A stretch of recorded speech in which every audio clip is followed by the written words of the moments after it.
این ورهاوس پیت دوز 5 تا لاین داره که از چپ به راست نگاه کنید لاین 5 زده. این ساعت اوله 5 و ربع اولین پیکاپ تایم میشه. بعد اون آخری 5 و نیمه.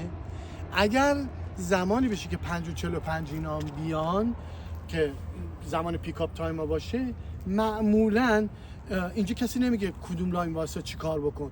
ما خودمون با همدیگه هماهنگی ها رو انجام میدیم. مثلا من خودم 5 و 45 که باشم هیچ وقت زودم نمیام، ولی اینجا وای میستم میرم رو اون کنار وای میستم 5 و نیمه که رفتم، مثلا چون همه اتومات اینجوری فکر میکنن این 5 و نیمه، همش میرم اونجا 5 و ربع و 5 و نیم که رفتن.